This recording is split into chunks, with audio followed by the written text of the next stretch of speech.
서울 시내 한복판. 오후 3시 반. 따스한 햇살이 버스 정류장을 비추고 있었어요. 국정원 대테러팀 팀장 민서진은 오늘만큼은 평범한 모습으로 거리를 나섰죠. 검은색 니트에 편안한 청바지, 그리고 흰색 운동화까지. 지난 28년간 특수부대와 국정원에서 칼날 같은 일상을 보내왔지만 오늘만큼은 정말 특별했습니다. 평소 같았다면 쫙 빼입은 검은 정장에 반짝이는 구두를 신고 있었겠죠. 하지만 오늘은 어디서나 볼 수 있는 평범한 직장인 같았어요. 손에 든 가방도 늘 들고 다니던 딱딱한 서류 가방이 아니었습니다. 바로 딸이 선물해준 아기자기한 크로스백이었죠. 가방 안에는 업무용 태블릿도 기밀 문서도 없었어요. 그저 지갑과 휴대폰, 그리고 딸과 함께 볼 영화표 2장만 소중하게 들어있을 뿐. 핸드폰 화면에는 우리 공주님 유나와 약속이라고 저장된 일정이 반짝였습니다. 오후 4시 강남 CGV 앞에서 만나기로 한 약속. 어느덧 훌쩍 커버린 대학생 딸과 영화를 보기로 한 날이었죠. 서진은 가슴 깊은 곳에서부터 몽글몽글 피어오르는 설렘을 느꼈습니다. 언제부터였을까요? 딸과 함께 보내는 이 짧은 시간이 이렇게나 소중하게 느껴지기 시작한 게. 유나가 어릴 때 서진은 늘 일에 쫓겨 살았어요. 특전사 시절에는 고된 훈련과 작전 때문에, 국정원에 들어온 후에는 끝도 없는 정보 분석과 현장 업무 때문에 딸아이의 입학식도 졸업식도 단 한 번도 제대로 챙겨주지 못했던 기억이 떠올라 가슴이 아려왔습니다. 그때마다 유나는 괜찮아 엄마, 난 다 이해해 라고 어른스럽게 말했지만 서진은 마음 한구석이 늘 시렸어요. 하지만 이제는 달랐습니다. 유나가 대학생이 되면서 서진도 조금씩 일과 삶의 균형을 찾아가고 있었죠. 특히 요즘 들어서는 딸과의 시간을 하루하루 더 소중히 여기게 되었어요. 훌쩍 커서 성인이 되어가는 딸의 모습을 보면서 놓쳐버린 시간들을 조금이라도 되찾고 싶은 마음이 간절했습니다. 끼익 743번 버스가 멈춰섰습니다. 서진은 교통카드를 찍으며 버스 안으로 올라탔어요. 평일 오후라 그런지 자리는 꽤 넉넉했죠. 창가 자리에 앉은 서진은 가방에서 책을 꺼내려다 그냥 가만히 두었습니다. 대신 창밖 풍경을 가만히 바라보기로 했어요. 거리에는 평범한 사람들의 너무나도 평범한 일상이 흐르고 있었습니다. 횡단보도를 바삐 건너는 직장인들, 유모차를 끌고 가는 젊은 엄마, 학원 가방을 맨 채 친구와 제잘거리는 초등학생까지. 모두가 자신만의 이야기를 가지고 살아가고 있었죠. 서진은 문득 이런 평범함이 얼마나 소중하고 대단한 것인지 깨달았습니다. 국정원에서 일하며 그녀는 늘 얼음장 같은 긴장 속에서 살아왔어요. 테러 위협, 국가 기밀, 목숨을 건 임무들. 하루에도 몇 번씩 생사의 기로에 놓였고 언제나 최악의 시나리오를 머릿속에 그려야 했죠. 하지만 이 모든 것들이 결국 저 창밖의 평범한 일상을 지키기 위한 것이었다는 걸 오늘따라 새삼 느끼게 됩니다. 특히 딸 유나가 대학생이 되면서부터는 더욱 그랬어요. 딸이 친구들과 웃으며 캠퍼스를 거닐고 때로는 연인과 싱글벙글 데이트를 하고 미래의 꿈을 키워나가는 모습을 볼 때마다 서진은 자신의 일이 얼마나 의미 있는지 깨달았죠. 그래, 누군가의 평범한 행복을 지키는 일. 그거면 충분했으니까요. 버스가 한강대교를 건너고 있었어요. 서진은 한강을 바라보며 후 하고 깊게 숨을 들이마셨습니다. 마치 28년 만에 처음으로 진짜 휴식을 취하는 기분이었어요. 강물이 따스한 햇살에 반짝반짝 빛나는 모습이 눈물나게 아름다웠죠. 평상시라면 이런 풍경을 제대로 감상할 마음의 여유조차 없었을 텐데. 띠링. 핸드폰에서 유나의 메시지가 도착했습니다. 엄마, 나도 이미 출발했어. 오늘 진짜 기대돼. 엄마랑 영화 보는 거 진짜 오랜만이잖아. 서진은 저도 모르게 엄마 미소를 지으며 답장을 보냈어요. 우리 딸 보고 싶네. 조금만 기다려. 엄마도 정말 기대돼. 딸과의 시간이 얼마나 소중한지 다시 한번 느끼며 창밖을 바라보는 서진의 마음은 한없이 평온했습니다. 오늘은 정말 아무 일 없는 평범한 하루가 되기를. 국정원 팀장도 특전사 출신도 아닌 그저 딸을 사랑하는 평범한 엄마로서 오롯이 하루를 보내고 싶었거든요. 버스는 계속해서 강남을 향해 달렸고 서진은 마음속으로 간절히 빌었습니다. 제발 오늘 하루만은 평화롭게 지나가기를. 버스가 한강을 건너 강남으로 접어들 무렵 서진은 여전히 창밖 풍경에 마음을 빼앗겨 있었습니다. 오랜만에 느끼는 이 평온함이 온몸을 나른하게 감싸고 있었죠. 하지만 그 평온함은 그리 오래가지 못했어요. 다음 정류장에서 우르르 웬 남자 4시 버스에 올라탔습니다. 저놈들 뭔가 이상한데? 서진은 직감적으로 그들이 평범한 승객이 아니라는 걸 알아챘어요. 28년간 온갖 위험을 헤쳐온 그녀의 날카로운 감각은 단 한 번도 틀린 적이 없었거든요. 반팔 티셔츠 밖으로 꿈틀거리는 문신, 험악한 인상, 그리고 무엇보다 그들에게서 풍기는 시커먼 기운이 있었죠. 넷 중 가장 나이가 많아 보이는 남자가 앞장서 걸었습니다. 40대 중반쯤으로 보이는 그는 값비싼 정장을 걸치고 있었지만 얼굴에는 칼로 베인 듯한 흉터가 선명했어요. 그 뒤를 따르는 3명은 모두 20대 후반에서 30대 초반으로 보였죠. 그들의 거들먹거리는 걸음걸이와 이리저리 좌중을 훑는 시선 처리만 봐도 딱 조직생활 하는 놈들이었습니다. 서진은 속으로 긴장했지만 겉으로는 전혀 표정을 드러내지 않았어요. 대신 슬쩍 주변을 다시 한번 살펴보았죠. 버스 안에는 대략 30명 남짓의 승객이 있었습니다. 대부분 평범한 시민들이었어요. 직장인, 학생, 주부들이 각자의 생각에 빠져 있었죠. 그때 서진의 시선이 버스 중간쯤에 앉아있는 한 여성에게 머물렀습니다. 20대 초반으로 보이는 그녀는 단정한 차림에 꼿꼿한 자세로 앉아 있었어요. 특히 그녀의 어깨에 달린 반짝이는 계급장이 서진의 눈에 확 들어왔죠. 신임 여군 중이었습니다. 여군 중위는 조용히 앉아 있었지만 서진은 그녀가 이미 저 넷을 경계하고 있다는 것을 단박에 알아챘어요. 군인다움, 예리한 관찰력이었죠. 하지만 아직은 너무 젊고 경험이 부족해 보였습니다. 아니나 다를까 넷 중 리더격인 인물이 슬금슬금 여군 중위 근처로 다가갔어요. 김성만이라는 이름의 그는 조직에서 꽤 높은 위치에 있는 것 같았죠.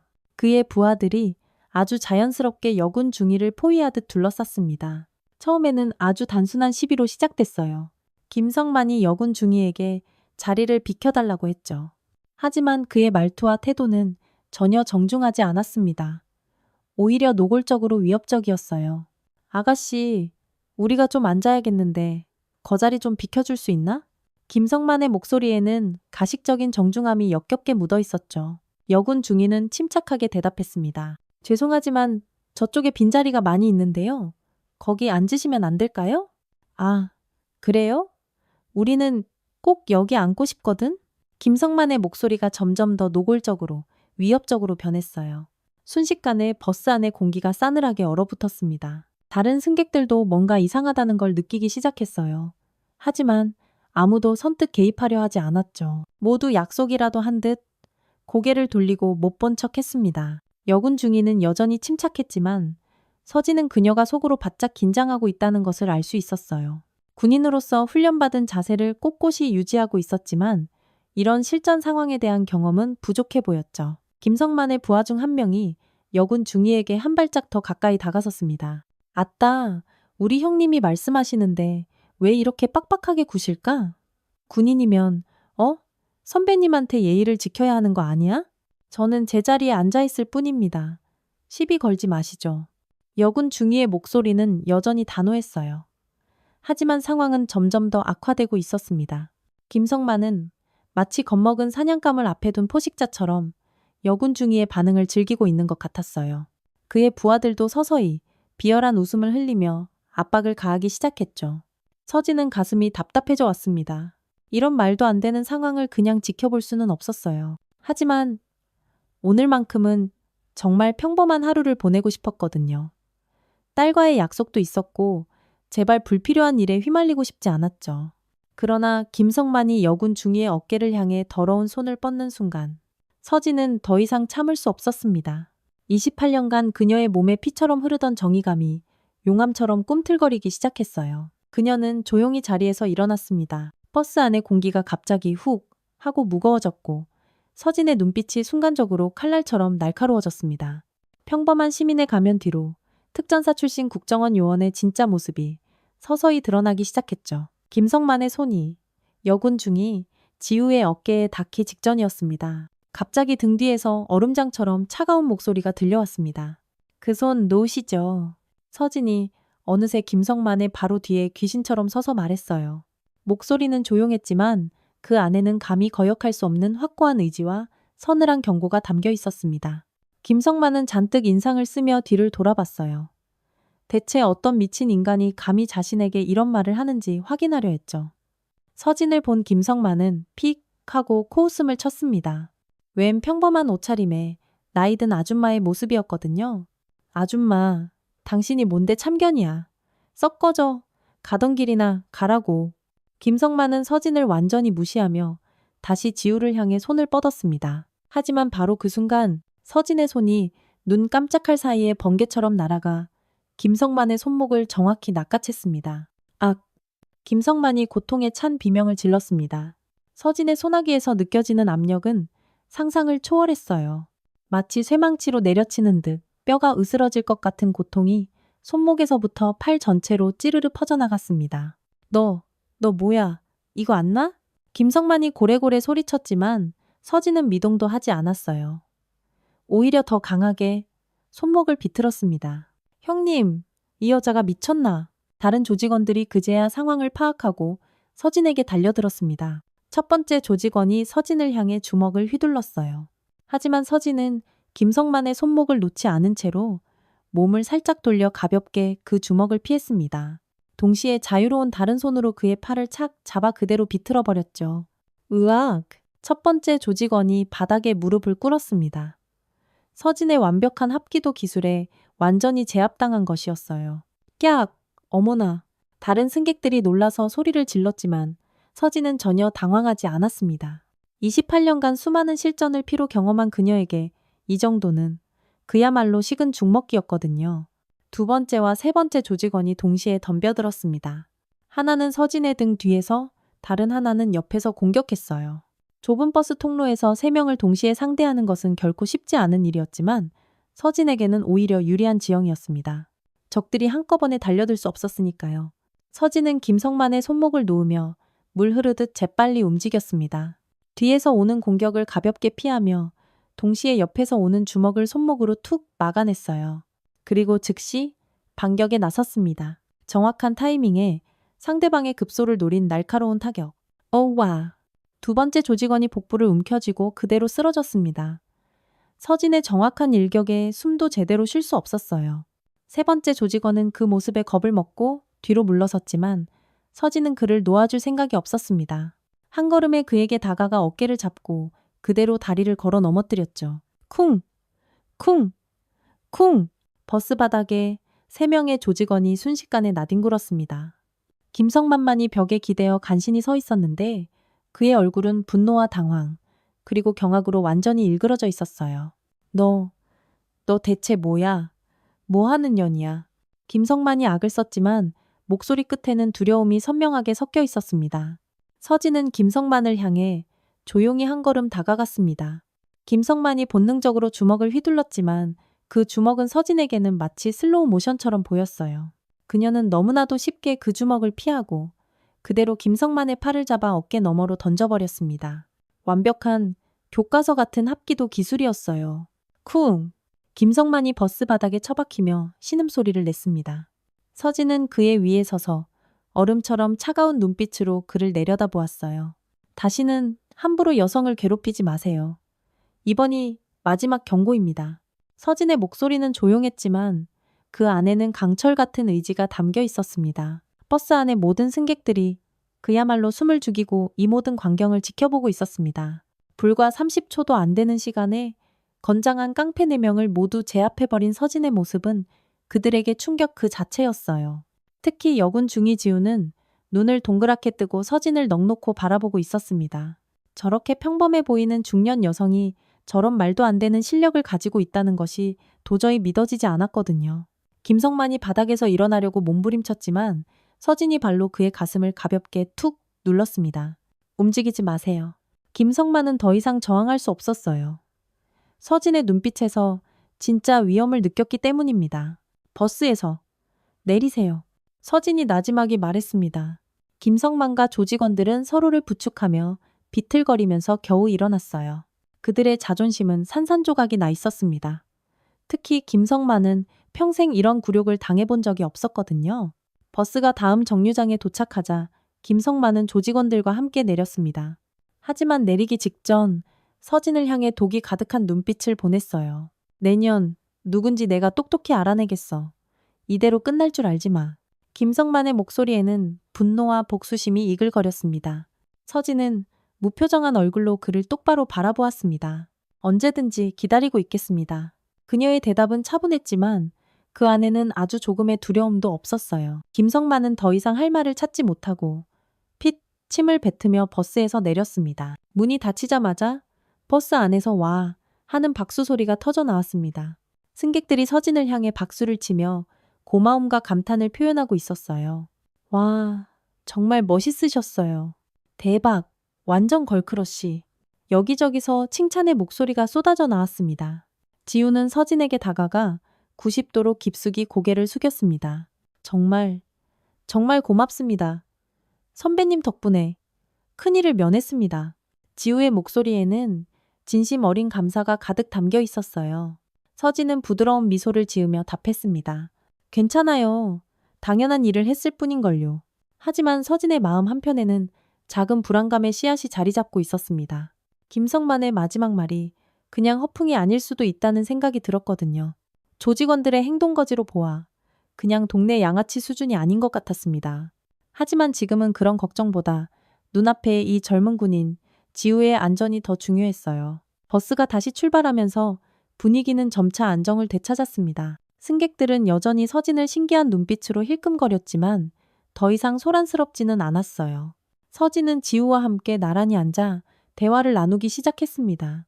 이 우연한 만남이 그들의 운명을 통째로 바꿀 아주 중요한 시작점이 될 것이라는 사실을 아직은 아무도 모르고 있었죠.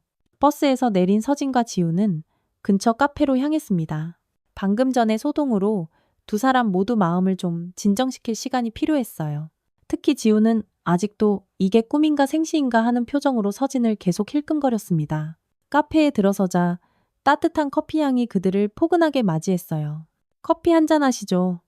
제가 살게요. 서진이 먼저 말을 꺼냈습니다. 지우는 손사래를 치며 아니에요. 제가 대접해야죠. 도움을 받았는데 당연히 제가 사야 합니다.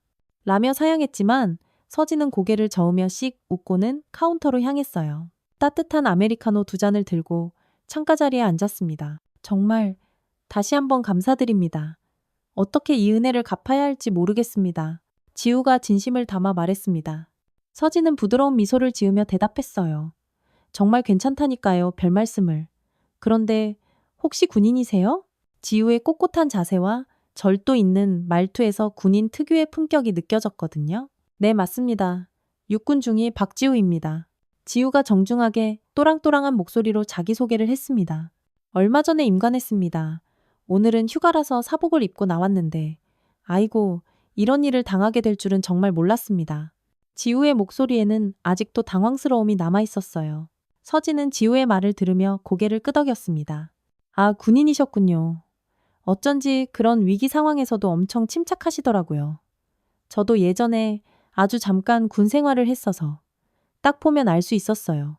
서진은 자신의 정체를 완전히 밝히지는 않았지만 슬쩍 동질감을 표현했습니다. 두 사람은 커피를 마시며 자연스럽게 대화를 이어갔어요. 지우는 서진의 그 말도 안 되는 무술 실력에 대해 계속 궁금해했고 서진은 그저 웃으며 적당히 얼버무리며 화제를 돌렸죠. 대화가 편안해지면서 지우는 자연스럽게 자신의 손목에 찬 시계를 만지작거렸습니다. 무의식적인 습관이었어요. 바로 그 순간 서진의 눈이 지우의 손목에 그대로 고정되었습니다. 지우가 차고 있는 시계를 본 순간 서진의 얼굴이 새하얗게 변했어요. 커피잔을 들고 있던 손이 파르르 미세하게 떨렸습니다. 그 시계. 서진의 목소리가 나비의 날개짓처럼 떨리며 흘러나왔어요. 지우는 서진의 갑작스러운 반응에 놀라며 자신의 손목을 내려다보았습니다. 아, 이 시계요? 이건 돌아가신 할아버지 유품이에요. 왜 그러세요? 어디 안 좋으세요? 지우가 걱정스러운 표정으로 물었어요. 서진은 한동안 아무 말도 하지 못하고 그 시계만 뚫어지게 바라보고 있었습니다.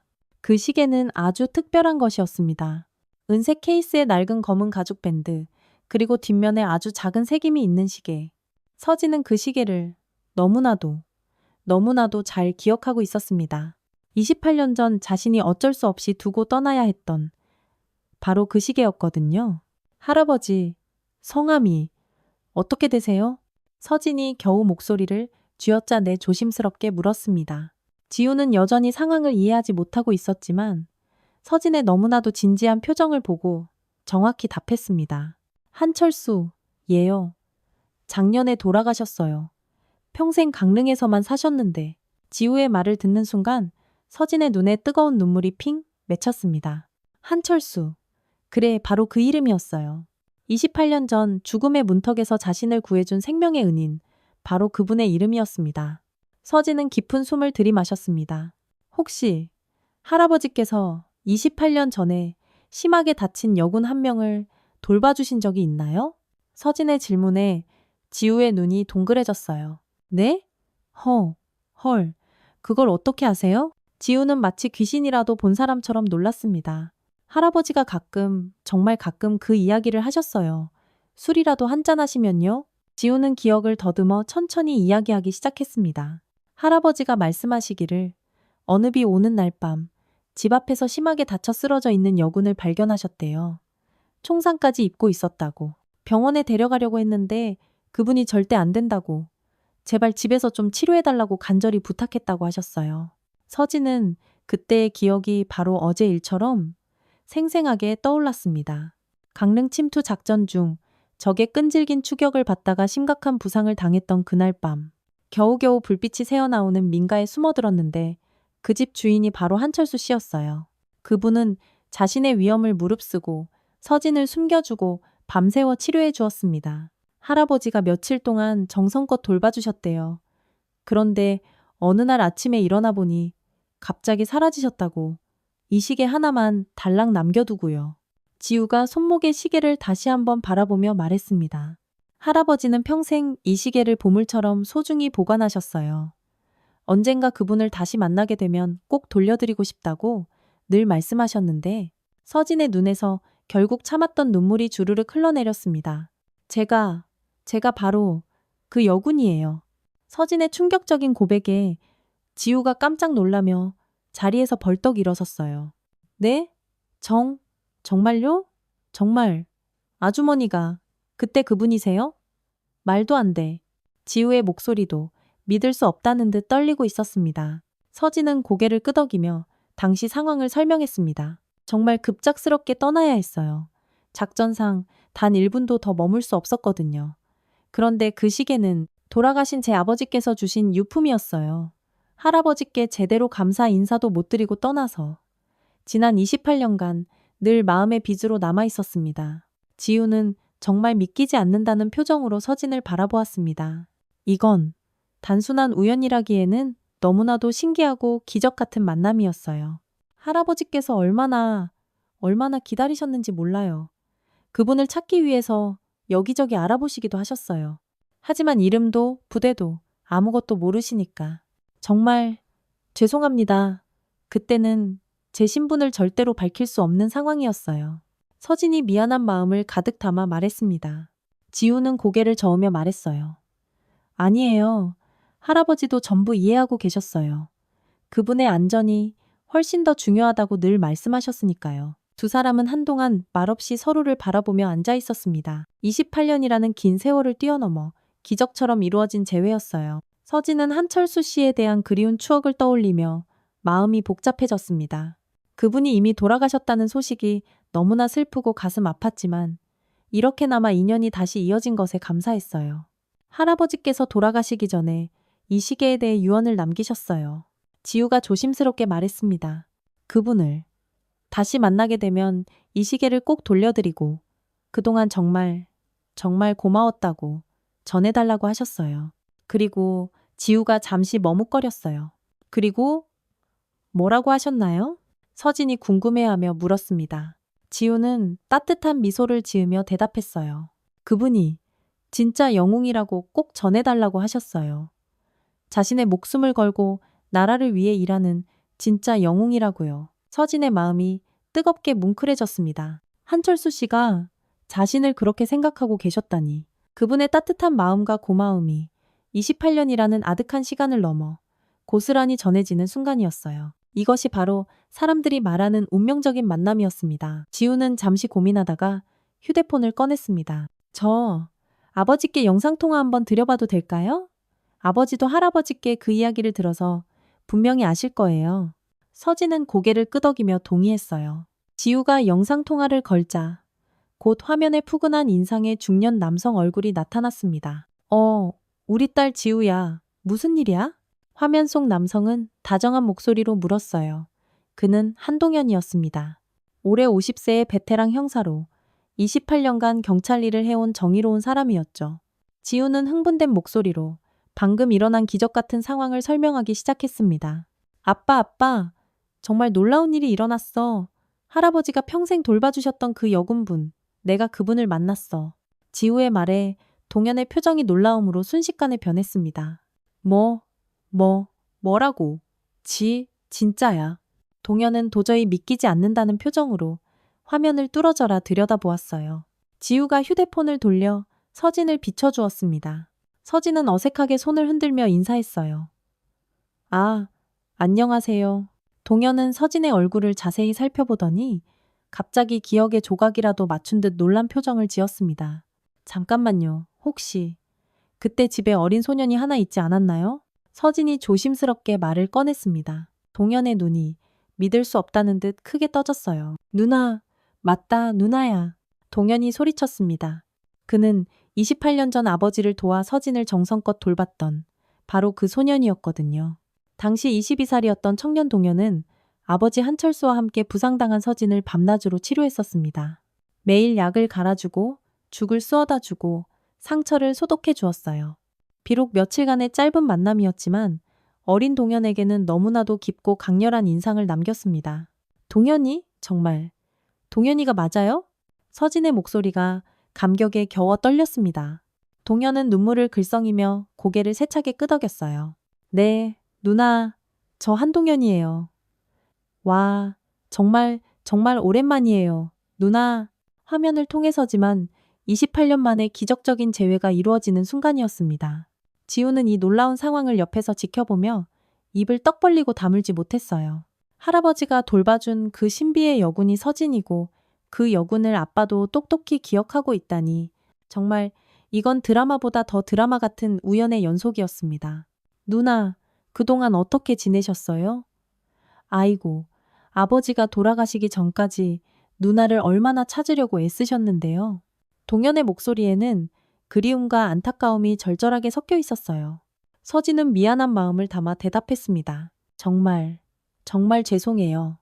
그때는 신분을 밝힐 수 없는 그런 상황이었어요. 아버님께 제대로 인사도 못 드리고 떠나서 늘 마음의 빚으로 남아 있었습니다. 서진의 진심 어린 사과에 동현은 고개를 저었어요. 아니에요, 누나. 절대 아니에요. 아버지도 전부 이해하고 계셨어요. 나라를 위해 아주 위험한 일을 하시는 분이라고 우리가 그런 분을 도울 수 있어서 오히려 영광이라고 늘 그렇게 말씀하셨거든요. 동현의 말에 서진의 눈가가 촉촉하게 젖어들었습니다. 동현은 당시를 회상하며 이야기를 계속했습니다. 제가 그때 경찰이 되겠다고 결심했어요. 누나처럼 정의를 위해 일하는 멋진 사람이 되고 싶었거든요. 그의 말에 서진은 놀라며 물었어요. 지금도 경찰 일을 하고 계신가요? 네, 형사로 일하고 있어요. 벌써 28년째네요. 동현이 자랑스럽게 대답했습니다. 서진은 가슴 벅찬 감동을 감추지 못했어요. 20대 초반에 어렸던 동현이 자신의 영향을 받아 경찰이 되었다니. 정의를 추구하는 그 숭고한 정신이 이렇게 세대를 넘어 이어진 것 같아 가슴이 뿌듯했습니다. 세 사람은 한동안 과거의 추억 이야기를 나누었습니다. 동현은 아버지가 서진을 얼마나 걱정했는지, 그 시계를 얼마나 보물처럼 소중히 보관했는지 눈물을 글썽이며 들려주었어요. 서진도 그때의 감사함과 미안함을 몇 번이고 진심으로 전했습니다. 누나, 오늘 꼭 만나요. 지우랑 같이 저희 집으로 오세요. 아버지가 누나를 위해 준비해둔 것들이 있어요. 동현의 갑작스러운 제안에 서진은 깜짝 놀랐습니다. 준비해둔 것들이요? 네, 나중에 오시면 제가 보여드릴게요. 혹시 오늘 시간 괜찮으세요? 서진은 잠시 고민했습니다. 사랑하는 딸 유나와의 약속이 있었거든요. 사실 오늘 딸하고 약속이 있어서. 그럼 더 잘 됐네요. 따님도 같이 오세요. 가족들이 모두 함께 만나는 게 더 의미 있을 것 같아요. 동현이 적극적으로 권했어요. 지우도 옆에서 거들었습니다. 맞아요. 정말 좋은 생각이에요. 아빠가 할아버지 이야기를 더 많이 해주실 거예요. 서진은 마음이 한없이 따뜻해졌습니다. 이런 기적 같은 우연한 만남이 이렇게나 소중한 인연으로 이어지다니. 그럼 딸에게 한번 연락해 볼게요. 서진이 휴대폰을 꺼내 유나에게 전화를 걸었습니다. 하지만 신호음만 계속될 뿐 유나는 전화를 받지 않았어요.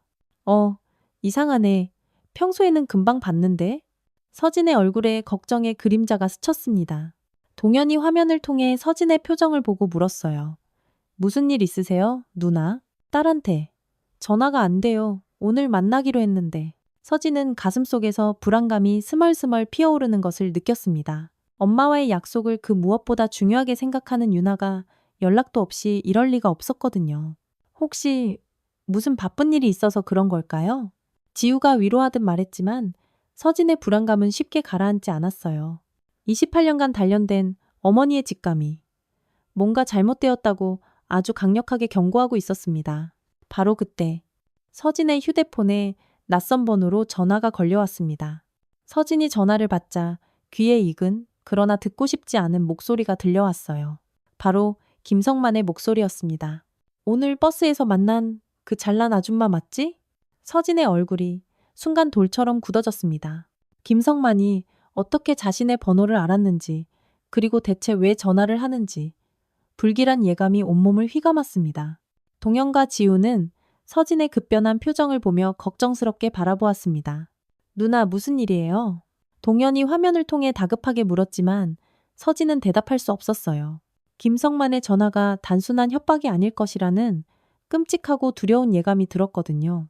특히 유나와 연락이 되지 않는 바로 이 시점에 이런 전화가 온 것이 결코 우연일 리 없었습니다. 행복했던 재회의 순간이 갑자기 지옥 같은 불안과 두려움으로 바뀌었습니다. 서진은 김성만의 전화를 받으며 최악의 상황을 준비해야 한다는 생각이 들었어요. 과거의 소중한 인연이 현재로 이어지는 기쁨도 잠시, 그녀의 인생에 새로운 위기가 소리 없이 다가오고 있었습니다. 내 딸 참 예쁘더군. 이름이 유나였나? 김성만의 얼음처럼 냉소적인 목소리가 전화기를 통해 흘러나왔습니다. 서진의 얼굴이 핏기 하나 없이 새하얗게 변했어요. 김성만이 유나의 이름까지 알고 있다는 것은 이것이 결코 단순한 협박이 아니라는 명백한 증거였습니다. 서진의 손이 사시나무처럼 떨리기 시작했어요. 유나, 어떻게 했어? 서진이 분노로 들끓는 목소리를 간신히 억누르며 물었습니다.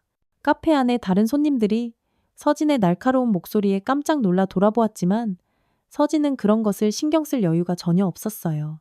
동현과 지우도 화면 너머로 이 상황이 얼마나 심각한지 직감하고 있었습니다. 화내지 마, 화내지 마. 아직은 무사히 잘 있으니까. 하지만 언제까지 안전할지는 나도 잘 모르겠네. 김성만의 목소리에는 잔인한 즐거움이 가득 섞여 있었어요. 오늘 버스에서 당한 그 굴욕, 그대로 갚아줘야지. 네가 감히 내 자존심에 상처를 줬으니까 말이야. 서진은 온몸에 힘이 쭉 빠져나가는 것을 느꼈습니다. 28년간 수없이 많은 위험한 상황을 맨몸으로 헤쳐온 그녀였지만 자신의 딸이 위험에 처한 상황은 완전히 차원이 달랐어요. 평소에 강철 같던 냉철함을 순식간에 잃고 감정적으로 무너져 내리고 있었습니다. 돈을 원하는 거야? 얼마든지 줄게. 제발. 유나만은 건드리지 마. 서진이 간절하게 애원했습니다. 김성만은 전화기 너머에서 미친 듯이 크게 웃으며 대답했어요. 하하하, 역시 말이 통하는군. 10억. 딱 10억 원만 준비해. 오늘 밤 12시까지. 터무니없는 금액이었지만 서진은 단 1초도 주저하지 않았습니다. 알겠어. 준비할게. 대신 유나 털끝 하나라도 다치면 넌 내 손에 죽어. 절대 용서 안 해. 서진의 목소리에는 서슬퍼런 살기가 섞여 있었어요. 김성만은 그러나 전혀 두려워하지 않는 듯 했습니다. 어이, 협박하지 마. 지금 누가 위아래인지 입장을 잘 생각해 봐야지. 동현이 화면을 통해 다급하게 외쳤습니다. 누나, 지금 당장 경찰서로 오세요. 제가 어떻게든 도와드릴게요. 하지만 김성만이 그 소리를 들었는지 날카롭게 경고했어요. 경찰? 경찰 부르는 순간 내 딸 다시는 못 볼 줄 알아. 명심해. 혼자 와야 해. 왜이씨. 전화가 끊어지자 서진은 그대로 의자에 주저앉았습니다. 평생 누구에게도 의존하지 않고 강하게만 살아온 그녀였지만 이 순간만큼은 완전히 무력했어요. 하나뿐인 딸을 지키지 못한 자신에 대한 끔찍한 자책감과 김성만을 향한 불타는 분노가 동시에 밀려왔습니다. 지우가 서진의 어깨를 붙잡았습니다. 선배님, 정신 차리세요. 분명히 방법이 있을 거예요. 하지만 서진은 고개를 저었어요. 내가 너무 안일했어. 아이고, 김성만 같은 놈들이 얼마나 끈질기고 악랄한지 내가 잘 알면서도. 후회와 자책으로 목소리가 형편없이 떨렸습니다. 동현이 화면을 통해 진지하고 강한 목소리로 말했습니다. 누나, 저를 믿으세요. 저 경찰 28년 경력의 베테랑 형사입니다. 이런 사건들 수없이 많이 해결해봤어요. 하지만 서진은 딸의 안전이 그 무엇보다 가장 중요했어요. 섣불리 경찰이 개입했다가 상황이 최악으로 악화될 수도 있었습니다. 휴대폰 위치 추적이라도 해볼까요? 지우가 제안했지만 서진은 힘없이 고개를 저었어요. 이미 꺼놨을 거야. 그놈들도 바보가 아니거든. 서진의 예상대로 유나의 휴대폰은 전원이 꺼져 있었습니다. 카페에서 나온 세 사람은 곧장 동현의 집으로 향했습니다. 동현은 이미 초조하게 집에서 그들을 기다리고 있었어요. 집에 도착하자마자 동현은 서진을 꽉 안아주었습니다. 누나, 너무 걱정하지 마요. 반드시 우리 유나 찾을 거예요. 동현은 즉시 동료 형사들에게 연락을 취했습니다. 공식적인 수사 라인이 아닌 비공식적으로 믿을 수 있는 동료들에게 도움을 요청한 것이었어요. 납치 사건은 골든타임이 가장 중요해요. CCTV 확인부터 샅샅이 시작해야 합니다. 동현은 전문가답게 차근차근 계획을 세우기 시작했습니다. 하지만 서진은 여전히 불안해하고 있었어요. 경찰이 움직이는 걸 김성만 그놈이 알면 어떡해? 동현은 고개를 저으며 말했어요. 아주 비밀리에 진행할 겁니다. 표면적으로는 일반 실종 신고로 처리하고요. 아무도 모를 겁니다. 밤이 깊어가면서 서진의 불안감은 더욱더 커져만 갔습니다. 10억 원이라는 거액을 당장 어떻게 마련할지도 문제였지만 더 큰 걱정은 과연 김성만이 돈을 받고도 유나를 무사히 놓아줄 것인가 하는 점이었어요. 그 조직원들의 잔인한 행동거지로 보아 단순한 협박이 아닐 가능성이 매우 높았습니다. 누나, 이것 좀 보세요. 동현이 먼지 쌓인 오래된 상자를 하나 꺼내왔습니다. 그 안에는 28년 전 서진이 그 집에 머물렀던 흔적들이 고스란히 보관되어 있었어요. 서진이 쓰던 낡은 수건, 급하게 갈아입었던 옷가지들, 그리고 그녀가 남긴 작은 메모까지. 돌아가신 한철수 씨가 얼마나 정성스럽게 보관해 두었는지 한눈에 알 수 있었습니다. 아버지가 누나를 혹시라도 다시 찾게 되면 돌려드리려고 전부 이렇게 보관해 두셨어요. 동현의 말에 서진의 눈에 다시 한번 뜨거운 눈물이 맺혔습니다. 그런데 그때 그 중에서 아주 작은 메모 하나가 서진의 시선을 강하게 끌었어요. 자신이 직접 쓴 익숙한 글씨였습니다. 메모에는 당시 서진이 급하게 적어둔 내용이 있었습니다. 작전에 관련된 간단한 암호와 몇 개의 연락처들이었어요. 그 중에 한 번호가 서진의 기억을 번쩍 하고 되살렸습니다. 아주 긴급한 상황에서만 쓸 수 있는 국정원의 비밀 연락망이었거든요. 이걸로 도움을 요청할 수 있을 것 같아요. 서진이 한 줄기 희망이 담긴 목소리로 말했습니다. 하지만 28년이라는 긴 세월이 지난 지금도 과연 그 연락망이 유효한지는 알 수 없었어요. 그래도 시도해볼 가치는 충분히 있었습니다. 밤이 더욱 깊어가면서 서진은 생전 처음으로 진정한 절망감을 느꼈습니다. 28년간 나라를 위해 목숨을 걸고 일해왔지만 정작 자신의 하나뿐인 딸은 지키지 못했다는 끔찍한 자책감이 그녀를 짓눌렀어요. 무력감과 분노가 파도처럼 교차하면서 서진은 밤새 단 1분도 잠을 이루지 못했습니다. 동현과 지우는 번갈아가며 서진을 위로했지만 딸을 잃을지도 모른다는 공포에 떠는 어머니의 마음은 쉽게 진정되지 않았어요. 시간은 속절없이 계속 흘러가고 있었고 김성만이 정한 마감 시간은 시시각각 다가오고 있었습니다. 서진은 자신의 기나긴 인생에서 가장 길고 어두운 밤을 보내고 있었어요. 새벽 5시, 찌르르릉. 동현의 휴대폰이 고요한 새벽 공기를 가르며 울렸습니다. 밤새 뜬 눈으로 잠 한숨 못 잔 서진이 소파에서 벌떡 일어났어요. 동현은 급하게 전화를 받더니 그의 얼굴에 희망의 빛이 번쩍 스쳤습니다. 찾았습니다. 시내 외곽에 있는 버려진 폐창고를 찾아냈다는 소식이었어요. 어젯밤 늦게 수상한 차량 여러 대가 그곳으로 들어가는 것이 인근 CCTV에 찍혔고 유나의 휴대폰 마지막 신호도 바로 그 근처에서 끊어졌다고 했습니다. 서진은 즉시 일어났지만 동현이 그녀를 말렸습니다. 혼자 가면 너무 위험하다는 것이었어요. 비공식적으로 움직이기로 했으니 제발 함께 가자고 간곡히 설득했습니다. 지우도 자신도 군인으로서 분명히 도움이 될 거라며 동참하겠다고 나섰어요. 서진은 잠시 고민했지만 이성을 잃은 지금 혼자서는 한계가 있다는 것을 인정할 수밖에 없었습니다. 세 사람은 짙은 새벽 어둠을 뚫고 패창고로 향했습니다. 동현은 믿을 수 있는 동료 형사 2명에게 비밀리에 지원을 요청했어요. 만약의 사태에 대비해서였습니다. 차 안에서 서진은 냉철하게 작전 계획을 세웠습니다. 자신이 먼저 들어가서 상황을 파악하겠다고 했어요.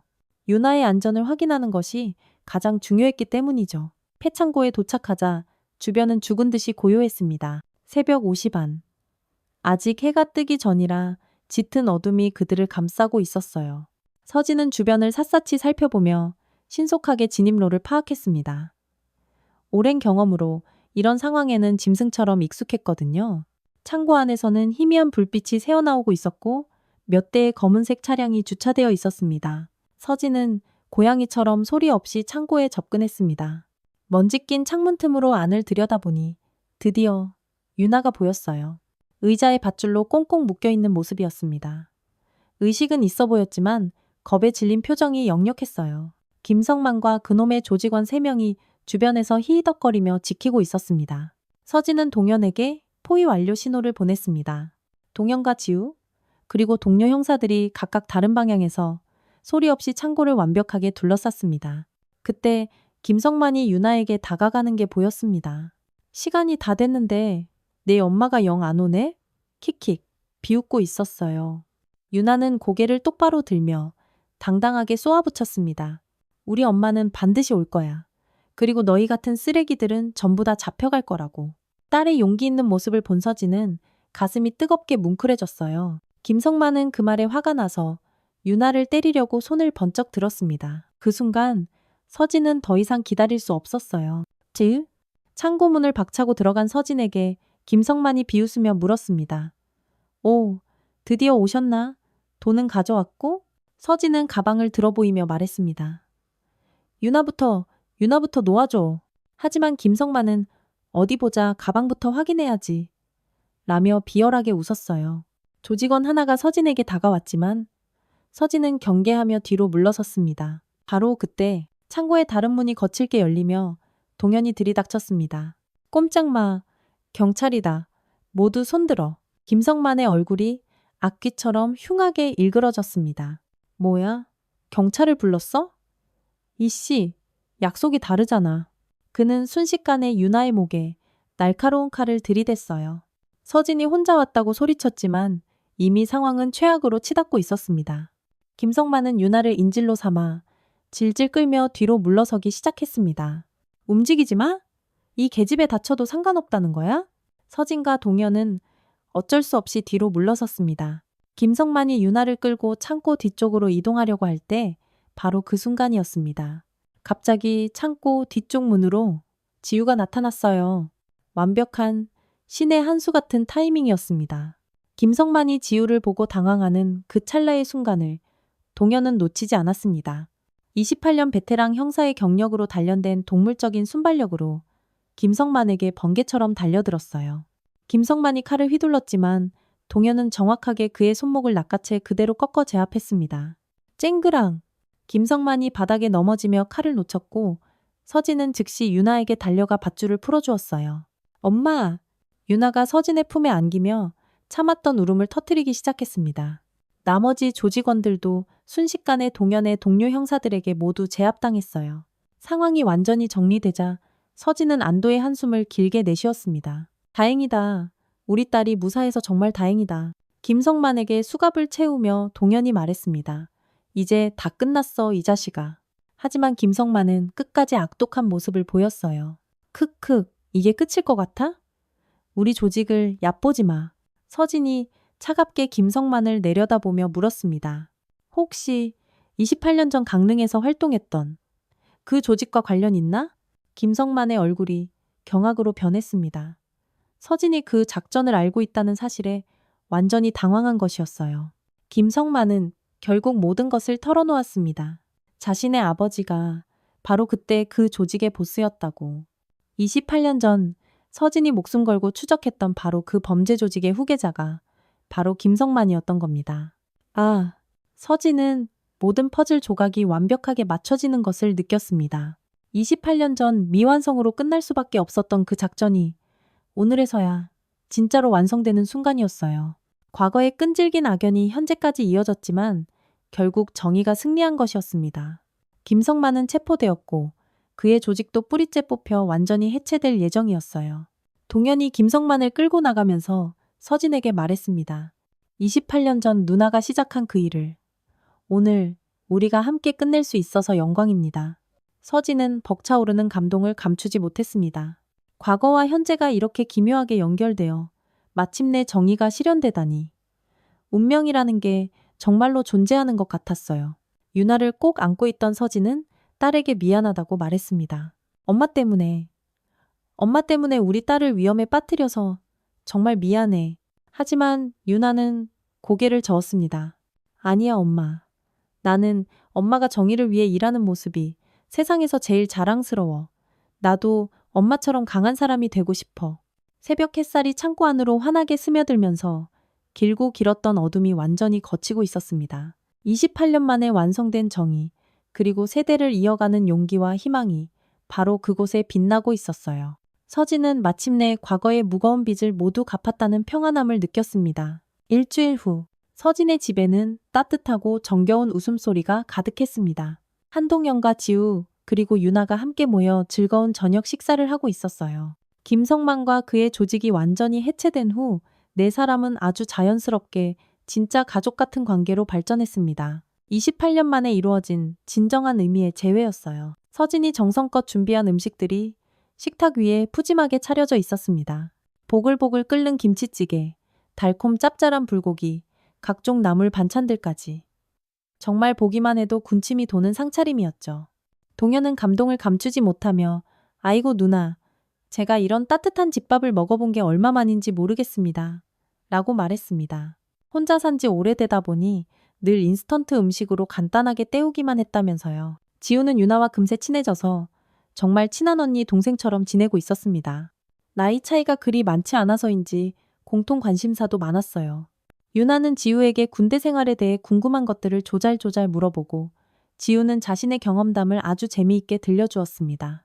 두 사람의 밝은 대화를 가만히 듣고 있던 서진은 저절로 흐뭇한 엄마 미소를 지었어요. 식사를 마친 후 네 사람은 거실에 모여 앉아 차를 마시며 도란도란 이야기를 나누었습니다. 동현이 또 다른 상자를 하나 더 꺼내왔어요. 그 안에는 28년 전 아버지 한철수 씨가 써놓은 낡은 일기장이 들어 있었습니다. 서진에 대한 기록들이 페이지마다 빼곡히 적혀 있었죠. 일기장을 펼쳐보니 한철수 씨의 정성스럽고 따뜻한 글씨가 나타났습니다.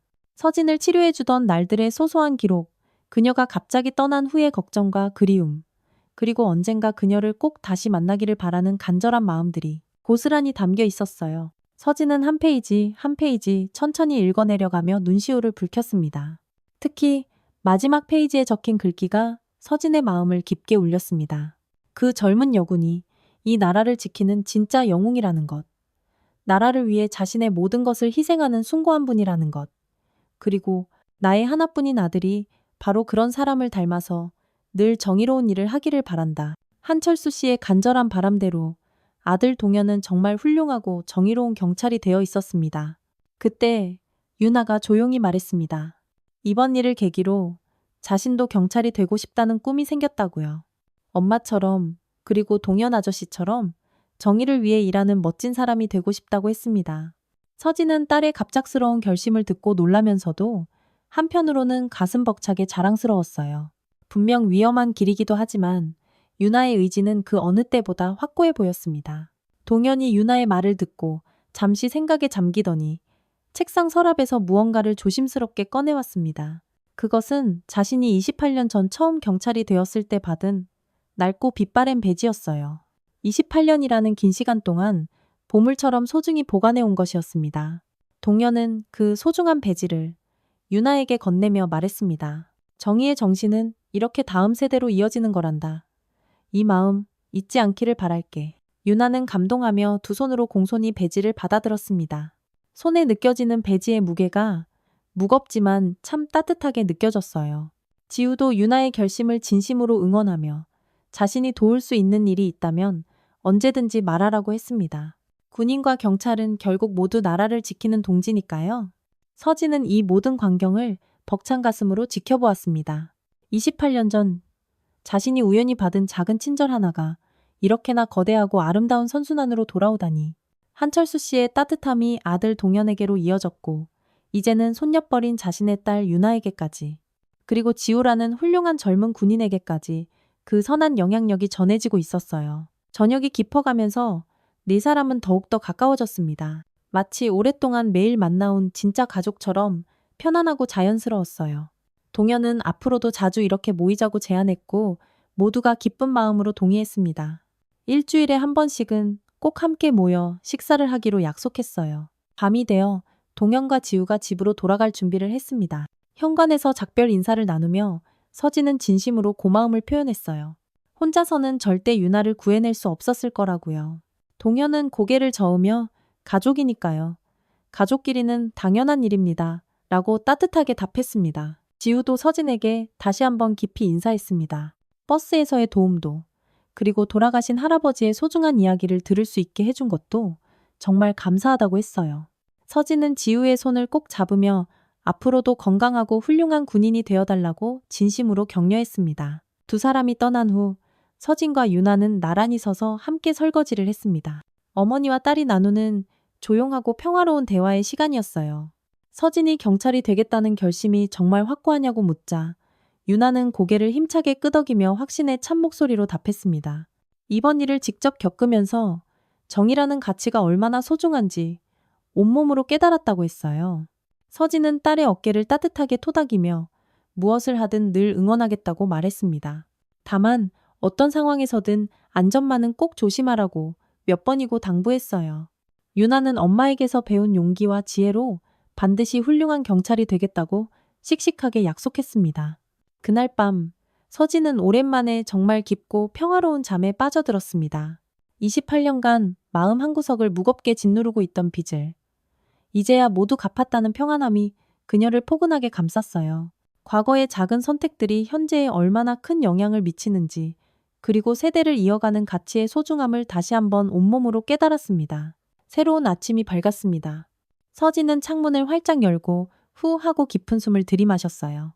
공기가 참 맑고 상쾌했습니다. 오늘부터는 정말 새로운 시작이었어요. 과거의 어두운 그림자에서 완전히 벗어나 현재를 온전히 살아갈 수 있게 되었습니다. 작은 선행과 용기가 시간과 세대를 초월하여 기적처럼 연결되고 진정한 정의는 결코 혼자가 아닌 따뜻한 연대를 통해 실현된다는 것을 그녀는 이제 알고 있었습니다. 한철수 씨에게서 시작된 그 선행의 고리가 동현과 서진, 지우, 그리고 유나로 이어지며 세상 그 무엇보다 튼튼하고 아름다운 원을 그리고 있었어요. 이것이 바로 멈춘 줄 알았던 진정한 운명의 시계가 다시 힘차게 가리키는 방향이었습니다.